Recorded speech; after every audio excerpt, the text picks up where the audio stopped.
Wake up, wake up, breakfast. Please do not turn off your radio, but turn up the volume on your receiver as high as it can go. Playing more music online. This is your favorite radio station. Your number one internet radio station. Playing more music. We are your number one favorite station. Radio Eerste Rivier, onze stasie, onze talent, onze mense. WhatsApp ons by 064 536 9095. Talk to us, die ding ruk hier. At Pinetown Funeral Services, Cape Town, we believe every farewell deserves dignity, comfort, and respect. We offer tailored funerals to suit your budget, from caskets and luxury hearses to flowers, catering, live streaming, and global repatriation. Serving all faiths and traditions, we walk with you every step of the way. Visit us at 58 Luda Road, Killarney Gardens, Milnerton. Call 072 748 1705 or 021 200 0005. Pinetown Funeral Services, because every request is our goal. Do you want to take your business to the next level? Advertise with Radio East River by emailing us at admin@radioeastriver.co.za.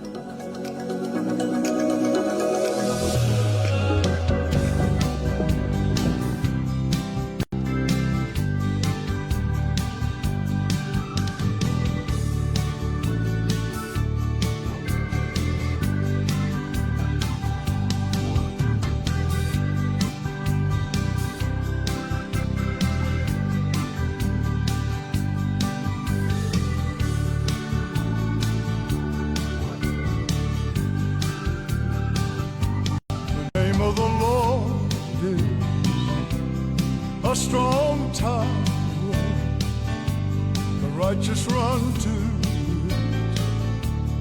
They are saved. The name of the Lord is a strong tower, the righteous run to it. They are saved. Blessed be the name of the Lord. Blessed be the name of the Lord. Blessed be the name of the Lord, the Most High. Blessed be the name of the Lord. Blessed be the name of the Lord. Blessed be the name of the Lord, Most High.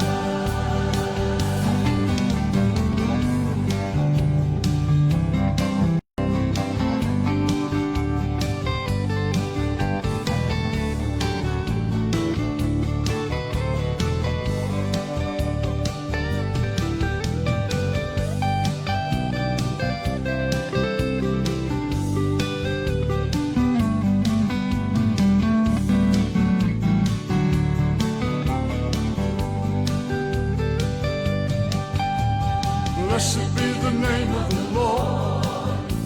Blessed be the name of the Lord. Blessed be the name of the Lord, the Most High. Blessed be the name of the Lord. Blessed be the name of the Lord. Blessed be the name of the Lord, Most High.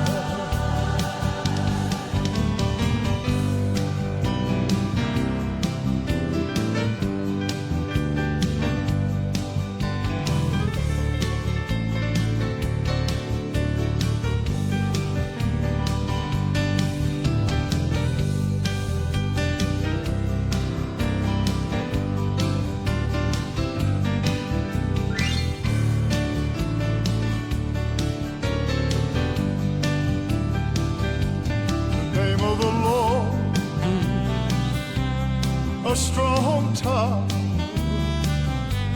the righteous run to, they are saved.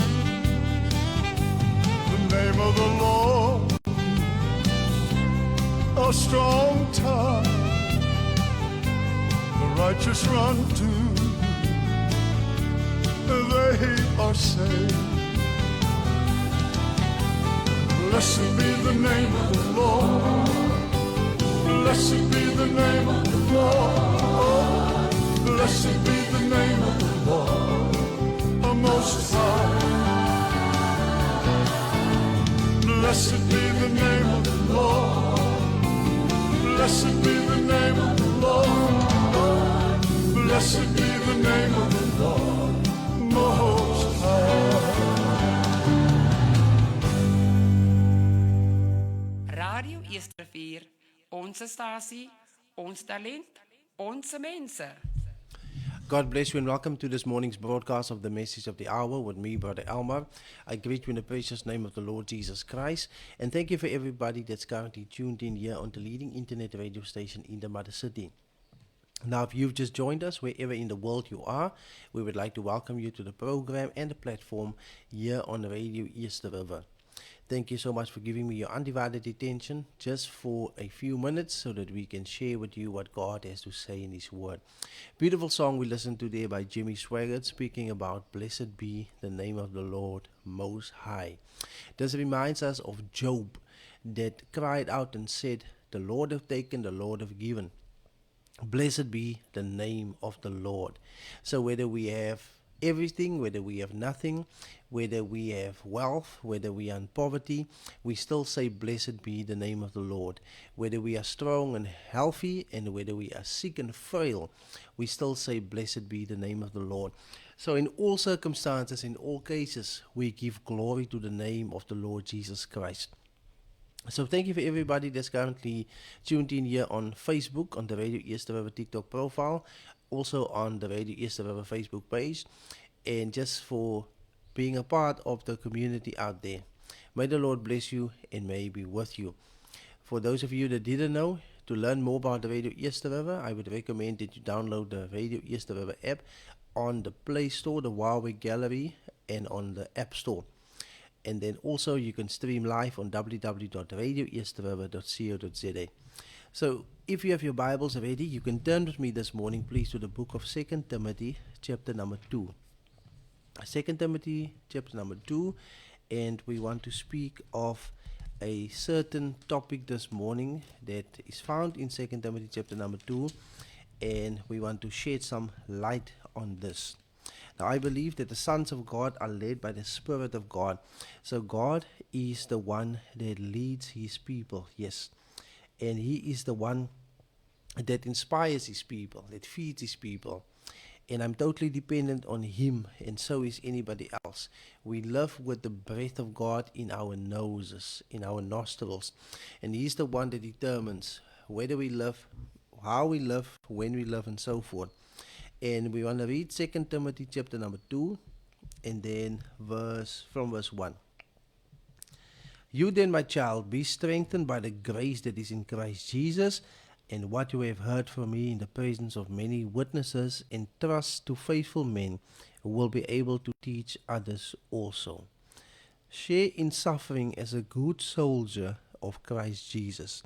No soldier gets entangled in civilian pursuits, since his aim is to please the one who enlisted him. An athlete is not crowned unless he competes according to the rules. It is the hard-working farmer who ought to have the first share of the crops. May the Lord add His blessings to the reading of His word. So we want to draw there from verse 3. Share in suffering as a good soldier of Christ Jesus. So we want to speak this morning about what it means to be a soldier of Christ. Now we all know in the natural what a soldier is. A soldier is an individual that has been trained with the intent of defending his or her country or a certain territory. And a soldier is somebody that is rugged, that is tough, that is strong, that is focused, that is disciplined, and somebody that has a certain goal in mind. And Paul is comparing a soldier to a Christian, or a Christian to a soldier. And this might seem for some people awkward or somehow it doesn't make sense, because we all have the perception that Christians are to be loving and gentle and kind and so forth, and that is correct. Christians ought to be that way, but we must also look at it from a balanced point of view. The same with God Almighty. God is love, as the Bible says, but we see that God is also a God of wrath and of vengeance. And some people only focus on the one aspect of the character of God, or on the personality of God. They only see the grace, they only see the love and so forth. But the same Bible that speaks about a loving God and a gracious God is the same Bible that speaks of a God that will judge. The same Bible speaks of a God that will one day pour out his wrath upon those that have disbelieved and disobeyed. So if we look at it from a balanced point of view, then we completely understand the whole picture. And so it is also with the Christian. Christians are humble, loving, gentle people. However, they are also trained, rough, rugged. And there are times where Christians need to act in such a way. The Bible says in the Epistle of Jude that we should earnestly contend for the faith that was once delivered to the saints. Now, to contend means to fight. Yes, to fight for the faith. Now, to fight for the faith is not done in a gentle, humble way, but it is done in a firm, strict way. And here the Apostle Paul was talking about suffering as a good soldier of Christ. Now, soldiers often go through extremes, yes, from their training up to the battlefield. Some of them even lose their lives on the battlefield. Now, any person from the army that's currently tuned in can give witness that to be trained to be a soldier, before you can be sent out into the battlefield, you need to be trained and you need to pass a fitness level test. And for you to pass that test, you need to do certain exercises. You cannot go into the battlefield as an unfit person or overweight person and so forth. But your body must be trained and your mind must also be trained. And even the weapons of your warfare, you need to be equipped with that. And you need to know how to use them. Hallelujah. Now, so the Christian also needs to get training. Hallelujah. The Christian needs to get trained about the things of God. Now, just as a soldier is in a battlefield where he needs to defend his country and where he needs to oppose the enemy, so also the Christian is engaged in a battle. In Ephesians chapter number 6, the Bible says that we wrestle not against flesh and blood, but against these principalities in wicked spirits, in high places, evil spirits, demon entities and so forth, powers of darkness. So the Christian is actively involved in a war, and this is a war against the powers of darkness. This is a war against evil. This is a war against sin. This is a war against wrong. And the Christian doesn't step into the battlefield without any weapons, just as a soldier doesn't step into the battlefield without any weapons. But as Christian steps into the battlefield with the whole armor of God. And if you read Ephesians chapter number 6, you will see the Apostle Paul listing all the weapons of our warfare. He speaks about the helmet of salvation, our loins girded with the truth, the sword of the Spirit, the shield of faith, the shoes on our feet for the willingness of preaching the gospel. Hallelujah, the gospel of peace. So the Christian is clothed spiritually also with a certain armor, hallelujah, and with certain weapons. And the most mightiest weapon is to have the word of God. Now the word of God is being compared to a sword, hallelujah. If we go over into Ezekiel chapter number 1, it speaks about the sword of the Lord. And that sword of the Lord is the word of the Lord. And if you go into Revelation chapter 19, we see Jesus returning on a white horse and a sharp two-edged sword going forth out of his mouth. And that speaks about the word of God. Hallelujah. The Bible even confirms this in Hebrews chapter number 4. That the word of God is more quick and sharp than any two-edged sword. Hallelujah. So it is something powerful, it is something strong. When Jesus encountered Satan in the temptation in the wilderness, Jesus didn't take any atomic bombs with him, Jesus didn't take any weaponry with him, but he defeated Satan just with the word, just with the scripture. And so the Christian is also enraged in a battle. And that battle has many temptations that comes with it.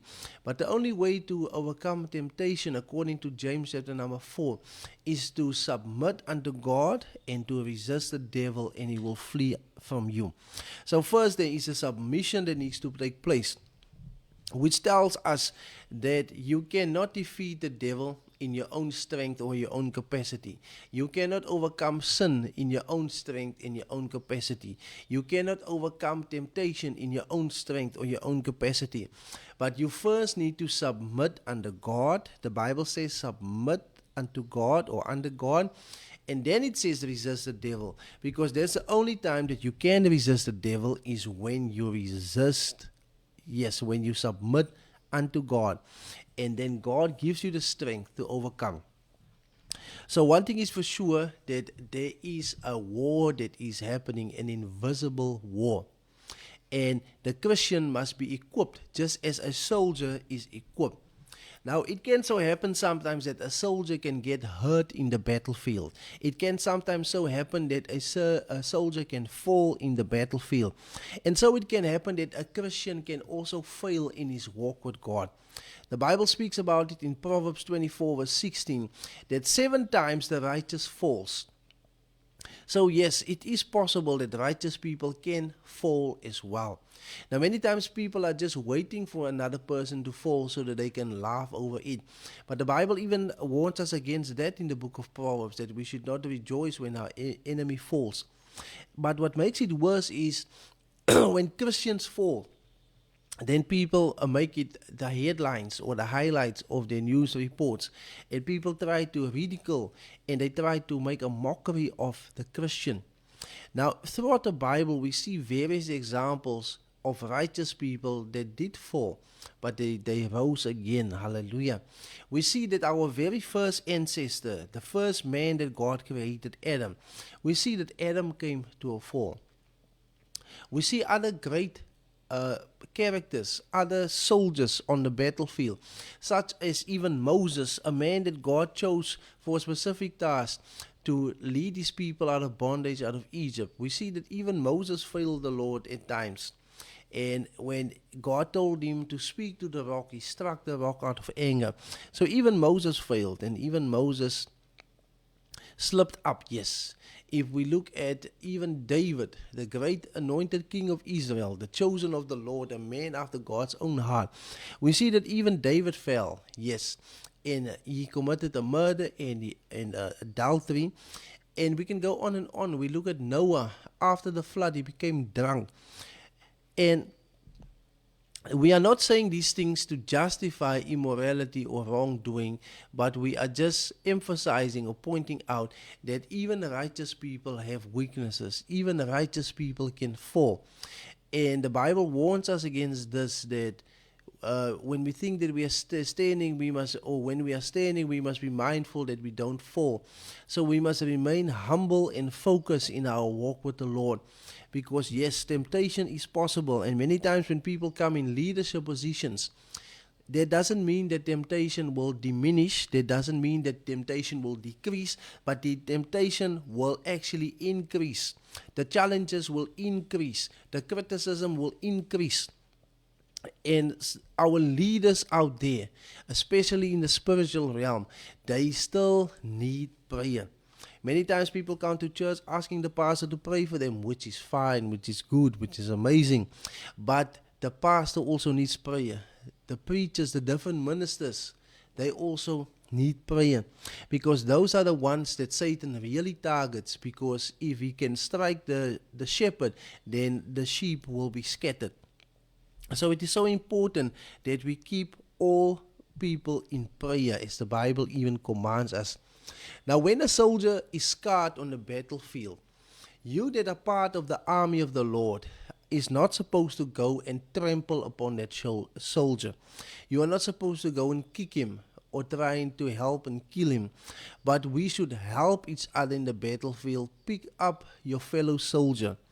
So yes, the Bible speaks about fellow soldiers as well. If you go into the Epistle of Philemon, chapter number 1, verse 2, in Philippians chapter number 2, verse 25, the Bible does speak about fellow soldiers. Hallelujah.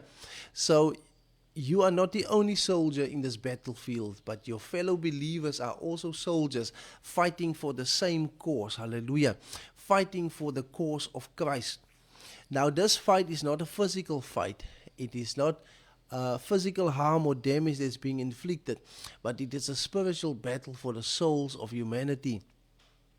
And there's been so many soldiers in the past that have fallen. Hallelujah.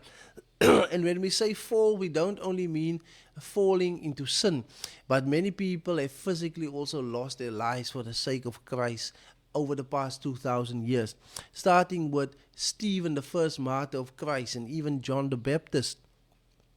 And so the list goes on and on, the apostles of Jesus. But what we want to say today is, when a soldier falls into sin, we as fellow Christians should help that person.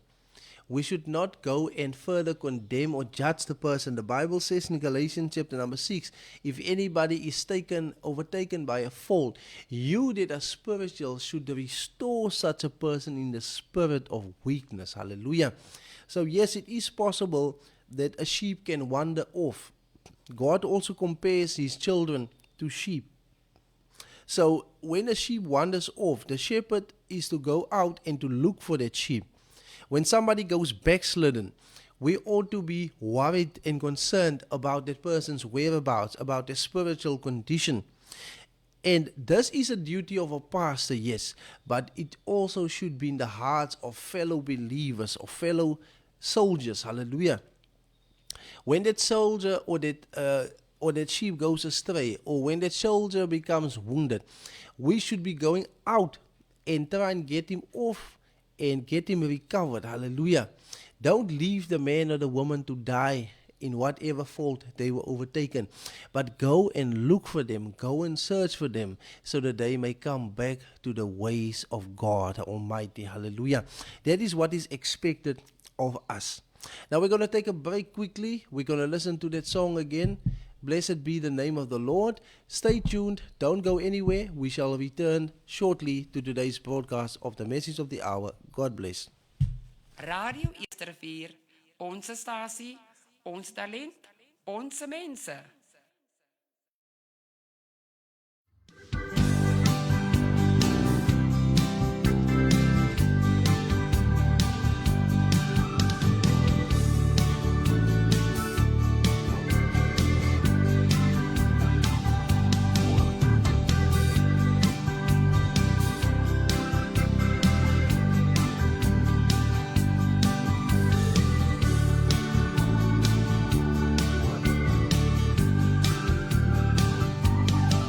Of the Lord is a strong tower,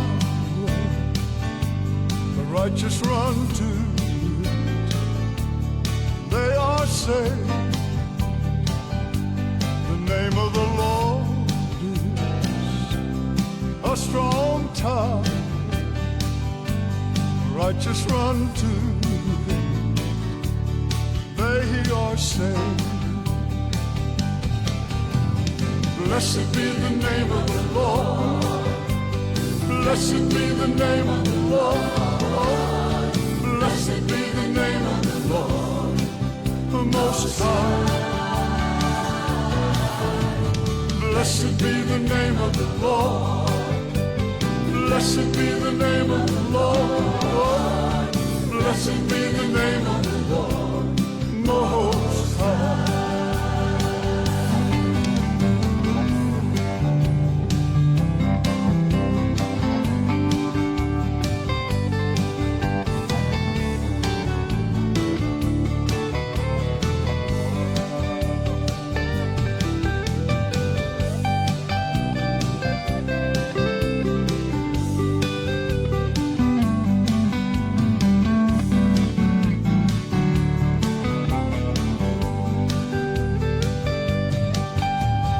Blessed be the name of the Lord.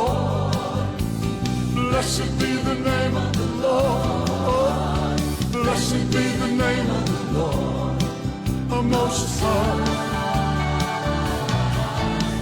Blessed be the name of the Lord. Blessed be the name of the Lord. Blessed be the name of the Lord, Most High.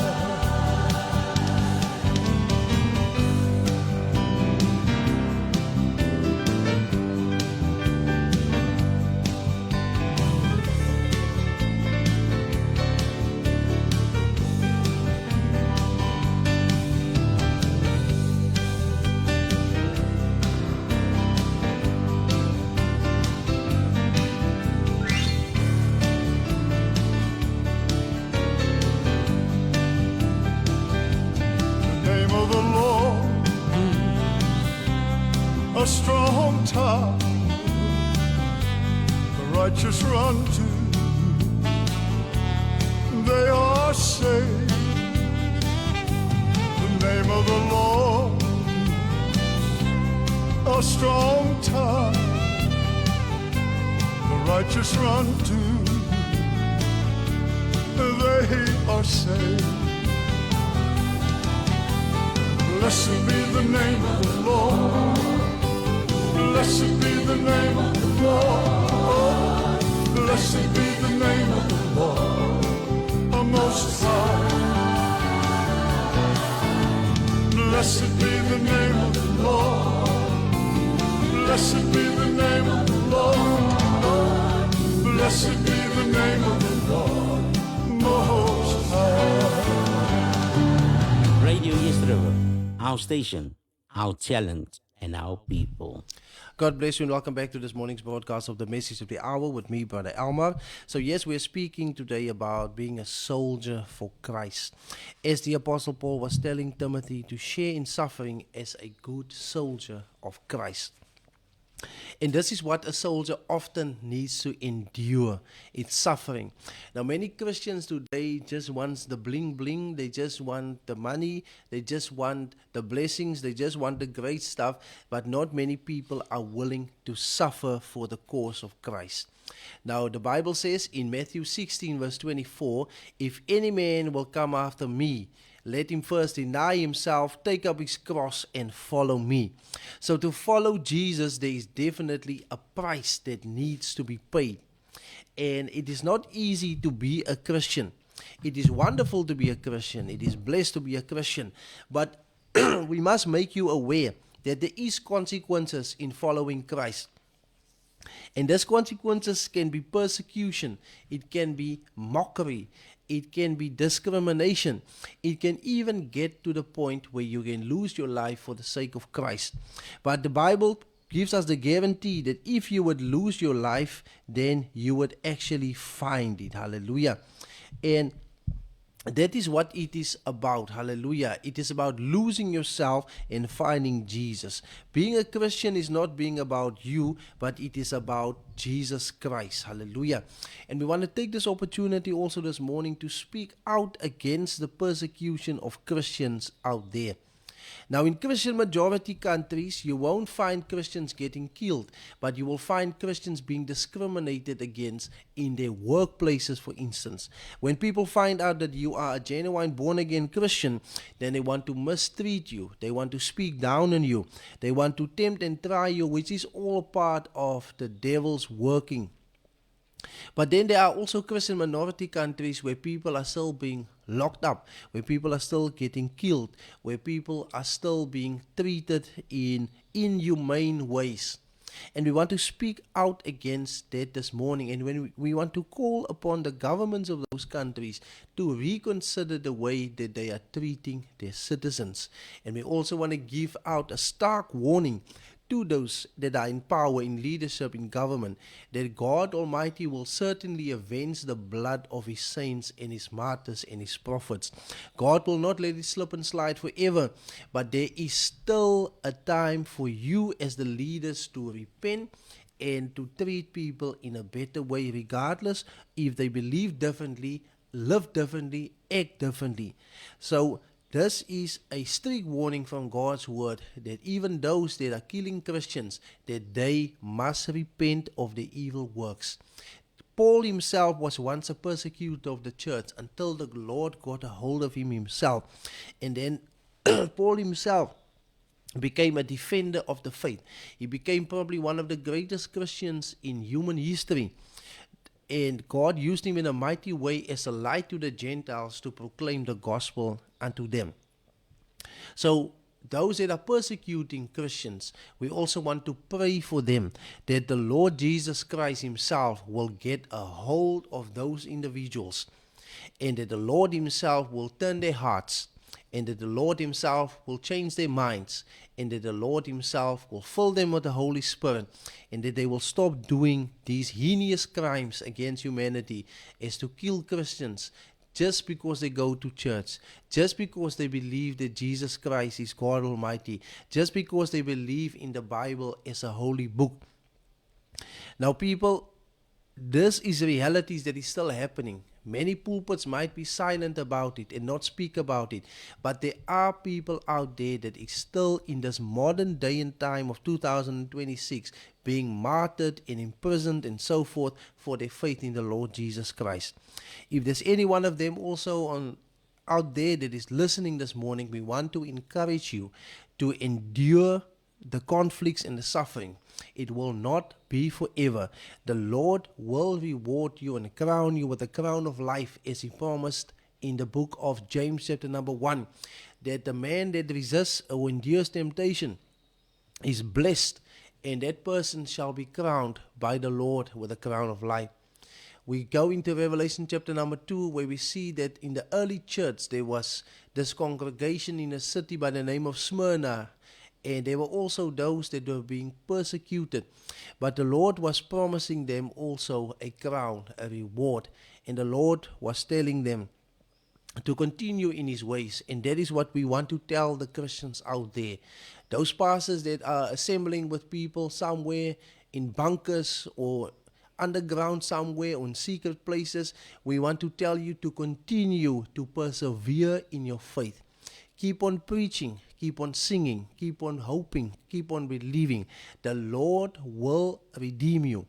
And just like the 3 Hebrew children said, even if he doesn't save us from the fire, we're still going to worship him. And that should be your aim and your focus. Whether God helps you or doesn't help you, whether God delivers you or doesn't deliver you, whether God answers your praise or doesn't answer your praise, you will still serve him. And we see in this regard, they remained faithful right until the end. And then the Lord was with them even in the fire. And we want to encourage you. You might feel deserted, you might feel isolated wherever in the world you are. But we want to tell you to keep on fighting the good fight of faith. Now the Apostle Paul, as he was nearing his life, he was also pronouncing these words. He said in 2 Timothy chapter number 4, verse 7, I have fought a good fight, I have finished the race, I have kept the faith. Henceforth there is laid up for me the crown of righteousness, which the Lord, the righteous judge, will award to me on that day, and not only to me, but also to all who have loved his appearing. Hallelujah.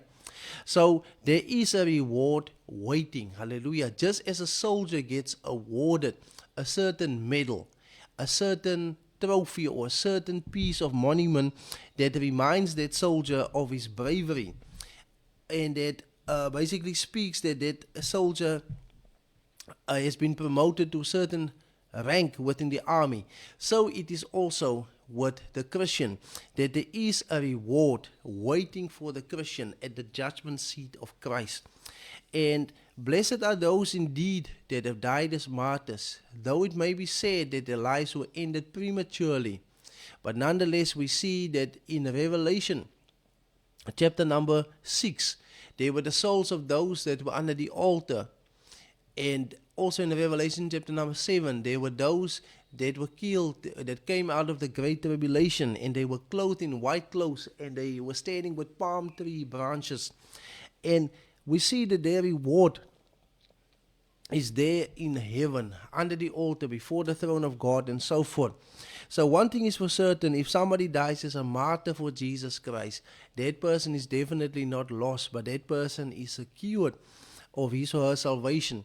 Now, they don't redeem their own selves by laying down their own lives, but there's definitely a great reward awaiting for those. They have been redeemed by the sacrifice of Jesus Christ on the cross of Calvary. Not another way, not a substitute or secondary way of doing so, but they have been redeemed through the blood of Jesus Christ. Hallelujah. And they don't love their own lives, and therefore they give it for the sake of Christ willingly. Now, in the Bible, God is called the Lord of hosts. A better translation in modern times would suit as the Lord of the armies. And this is the terminology given to God in the Old Testament. Hallelujah. Where he's being called the God of hosts. Praise the name of the Lord. So as the God of hosts or the God of armies, he has an army that stands under his command. Hallelujah. And under his command, there is certain beings that operate in the service of God, which are called angels. Hallelujah. And these angels have also different rankings. The Bible speaks about the cherubim. You find the description of them in Ezekiel chapter 1 and Ezekiel chapter number 10, where it speaks about these beings with the four faces, with these wings that have eyes all over them, that move at rapid speeds. Then we also have a description about the seraphim. In Isaiah chapter number 6, the Bible speaks about them, for instance, as well. And then the Bible speaks about an innumerable company or host of angels. So the angels are at God's command. The Bible says that he makes out of the wind his messengers, and his messengers are being compared like flames of fire. So angels are swift, angels are strong, angels are mighty. The Bible even speaks about them being mighty. But nonetheless, God is the commander-in-chief of that army, hallelujah, of the host of heaven. There was a time where the prophet Elisha was standing with his servant Gehazi. And as they were standing, being surrounded by the Assyrians, Gehazi started to panic. But then Elisha said, Lord, open his eyes that he may see. And then the Lord answered. And then right around the mountain, there was a company of angels, greater in number than the army of the Assyrians. And they were there, and that's why Elisha didn't panic, because he could see that the spirits, hallelujah, the angels are there. And that the angels were greater in number than the Assyrian army. Now, although we can't see the angels unless God opens our eyes to see so, but they are accompanying the believers wherever they go. The Bible gives a promise in Psalm 91 that he will give his angels charge over thee, so that you don't dash your foot against a stone. Praise the name of the Lord. So the angels are with us. Now, many things that happen in the natural spheres or natural realm is influenced by what is happening in the spiritual realm. Hallelujah. There's battles happening in the spiritual world that is impacting what is happening in the natural world. In the book of Daniel, we are being told about Michael the archangel. And then we are also being told about the force or the prince of Greece. And we're also being told about the force of Persia. Yes. So there are these type of spirits that are even called principalities that govern over certain territories. And sometimes the Bible doesn't give their names to us, and we don't always need to know the names. But nonetheless, we are made aware of these battles that is happening. And sometimes it can also be spirits, like in that case where Daniel was praying, that was hindering the answer to come from heaven. Hallelujah. So one thing is for sure, there is a war happening, and God has an army. God has an army of the heavenly host because he's the Lord of the armies. Hallelujah. But God also has an army upon the face of the earth. And that army is God's church. Hallelujah. Now, we don't engage in physical battle or warfare, but we're engaging in a spiritual warfare, hallelujah, against all sorts of demonic entities. And we as Christians should stand firm in the faith, and we should fight for the faith, hallelujah. We shouldn't compromise on the faith. We shouldn't change the ways of God, but we should walk in the ways of God. We should not be led astray by false prophets that is trying to show us an easy way out, but we should fight the battle, hallelujah, and we should keep the faith at all times. We should not compromise on the gospel, but we should stand strong and firm when it comes to the things of God, hallelujah. And that is what matters, people, is that we maintain the faith. Do not lose faith, do not lose hope, regardless of what your life circumstances might be at the moment. Now, believers also go through things that unbelievers go through. Believers are not exempted from getting sick. Believers are not exempted from problems, from difficulties. But believers face these things as well, and they come across these challenges as well. But what makes it difficult or different for the believer is that we can do all things through Christ who strengthened us, and that we are more than conquerors. Greater is He that is in us than he that is in this world. So Christ is what makes the difference. He is the one that can help us, can save us, can redeem us out of all our troubles. Even the Apostle Paul was speaking about this matter, that he endured many persecutions and hardships, but that the Lord redeemed him out of all of this. Hallelujah. He says in 2 Timothy 3 verse 11, "My persecutions and sufferings that happened to me at Antioch, at Iconium, and at Lystra, which persecutions I endured, yet from them all the Lord rescued me." And that is what it is about for the Christian. The Lord rescues us out of our circumstances. Hallelujah. Whether we are sick, the Lord is our healer. Whether we are in trouble, the Lord is our deliverer. Whether we have lack or shortage, the Lord is our provider. Hallelujah. And that is what makes it the difference for the Christian. God makes the difference. Hallelujah. The Christian even faces death like the non-Christian. But for the Christian, death cannot hold them. Hallelujah. Death is just a door from here to there, to be with Christ. Paul was saying that he had this longing to die and to be with Christ, because it is far away the best. But he had to stay in the flesh still because the church needed him. Hallelujah. Now, one thing is for sure, nobody can touch you, hurt you, kill you unless God allows it. Nobody can hurt you or touch you or cause you any harm until your time upon this earth is done and God's purpose for you is fulfilled. We see even in the life of Job that Satan could not touch Job. He could not harm Job. He couldn't do anything to Job unless God gave him the permission to do such. But we see it in all circumstances that Job could cry out and say, "Blessed be the name of the Lord." And that should be our attitude and approach as well as Christians. We should always say, "Blessed be the name of the Lord." So let us be reminded this morning about what it is about being a good soldier of Christ. Hallelujah. And let us focus our aim to please the commander of the army, which is the Lord Jesus Christ himself.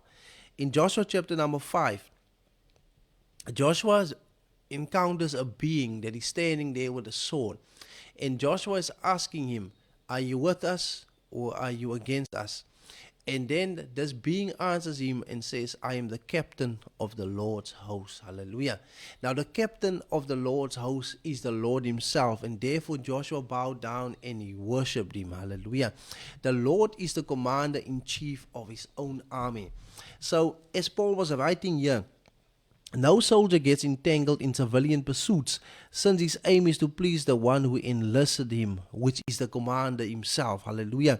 That should be our pursuit, should be to please the one that enlisted us, the one that put us in his army, in his battlefield. Hallelujah. But as a soldier, we need to always stay fit. And to stay fit means you must still read your Bible, you must still study the scripture, you must still attend church, you must still have an active prayer life. Otherwise, you're going to get weak, you're going to get frail, and then eventually you might get beaten up or defeated on the battleground. So let us come back to the basics. The Bible says in Acts chapter number 2 that the first Christians, they remained steadfastly in the apostles' doctrine, in the fellowship, in the breaking of the bread and of the prayers. And these are basic things that Christians need to practice. Hallelujah.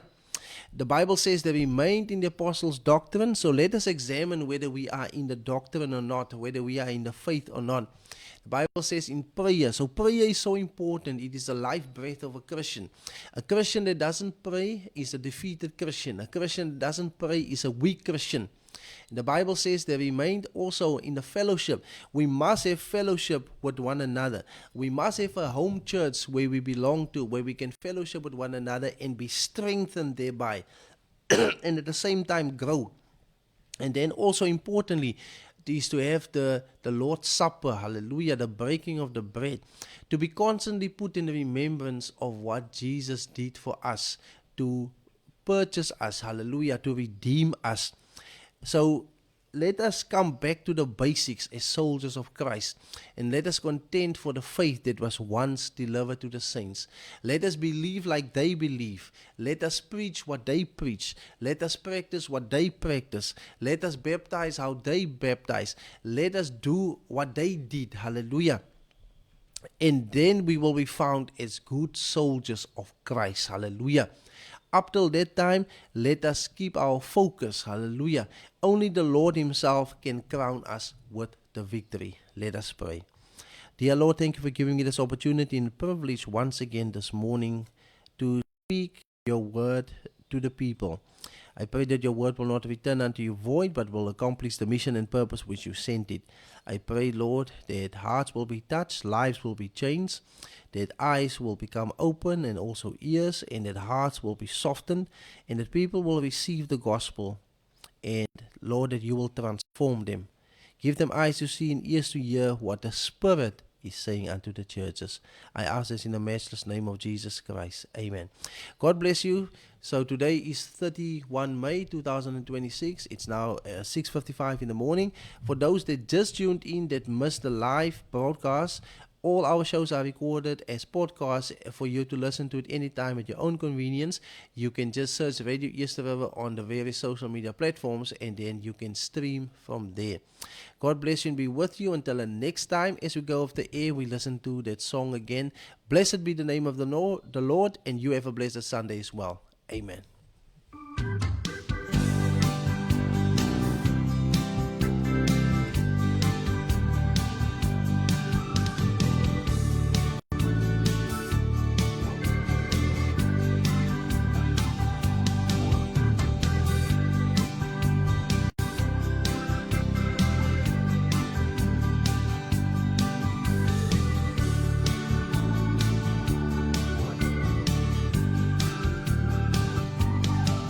Of the Lord is a strong tower,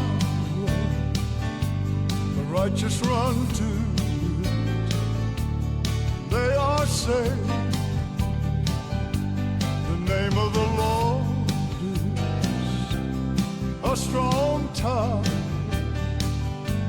the righteous run to it, they are saved.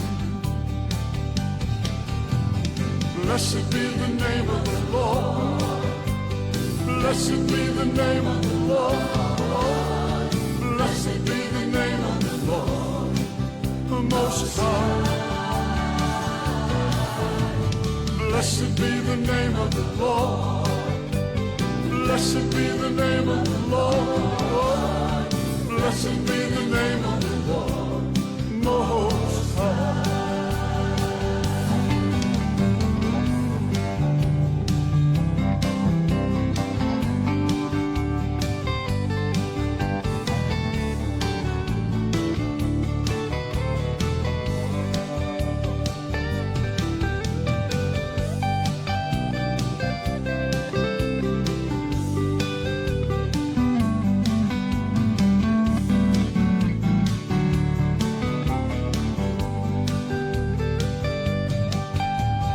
Blessed be the name of the Lord.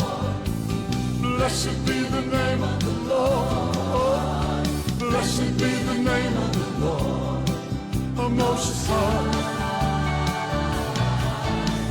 Blessed be the name of the Lord. Blessed be the name of the Lord. Blessed be the name of the Lord Most High.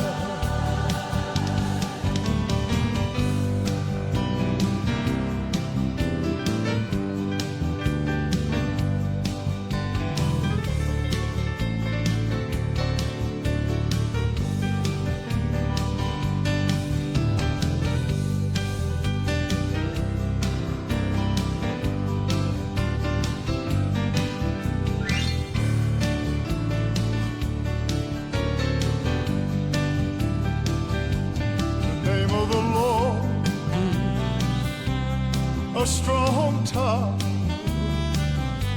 the righteous run to, they are saved. The name of the Lord, a strong tower, the righteous run to, they are saved. Blessed be the name of the Lord. Blessed be the name of the Lord. Blessed be the name of the Lord, the Most High. Blessed be the name of the Lord.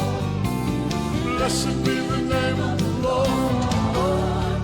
Blessed be the name of the Lord, Most High.